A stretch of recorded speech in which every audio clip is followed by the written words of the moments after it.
వివిధ శాఖలపై సచివాలయంలో సమీక్ష సమావేశాలు ముమ్మరంగా సాగుతున్నాయి.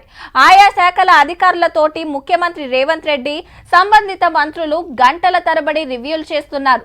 సచివాలయంలో గతంలో ఇలాంటి సమావేశాలు చాలా అరుదుగా జరిగేవని గుర్తు చేసుకుంటున్నారు అధికారులు. ఈ రోజు జరిగిన సమావేశాలు సమీక్షలు తెలుసుకునే ప్రయత్నం చేద్దాం. అబ్బెరకొండు పతంగి తక్కువ పెద్దగా లేదు కదా. శనారంకెళ్ళి 3 రోజులు దునియా పతంగుల పండుగ జరుగుతుంది సికింద్రాబాద్ పరేడ్ గ్రౌండ్ లా. అందరు రావాలి, జోరుగా ఎగిరేయాలని సర్కార్ తరపున ఆవాజ్ ఇస్తుర్రు అన్నట్టు.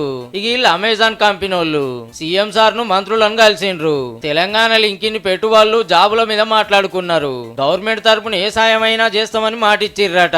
ఇదేమో కరెంట్ ఆఫీసర్లతోటి మీటింగు. ఎంత తయారు చేస్తున్నాం, ఎంత కొంటున్నాం, ఏ రేటు పడుతుంది, సప్లై ఎట్లుంది, అప్పుల సంగతి అని మాట్లాడుకున్నారు. పబ్లిక్ కరెంటు తిప్పలు రానియొద్దని అడరేసిండ్రు. ఈ ఇడుజూడు కారుకు భారత్ జోడో న్యాయ యాత్ర టిక్కర్ అంటూ పెడుతున్నాడు సీఎం సారు. 14 తారీఖు సంది రాహుల్ గాంధీ సార్ మల్లో యాత్ర చాలు చేస్తుండు కదా, అది అందరికి ఎరక చేస్తానికి అన్నట్టు.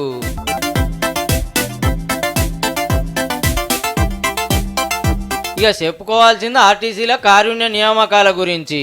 813 మందికి కండక్టర్లుగా కొలువులు ఇస్తారట. 10 ఏళ్ల సంది పెండింగ్లున్న జాబులు కొత్త సర్కార్ రాగానే ఇస్తుందన్నట్టు. సంక్రాంతికి సరిపోని బస్సులు పెడతాం, 0 టికెట్ ఉంటది, అందరు నిమ్మలంగా పోవాలని ఆవాజ్ ఇచ్చిండు బస్సుల మంత్రి పొన్నం సారు.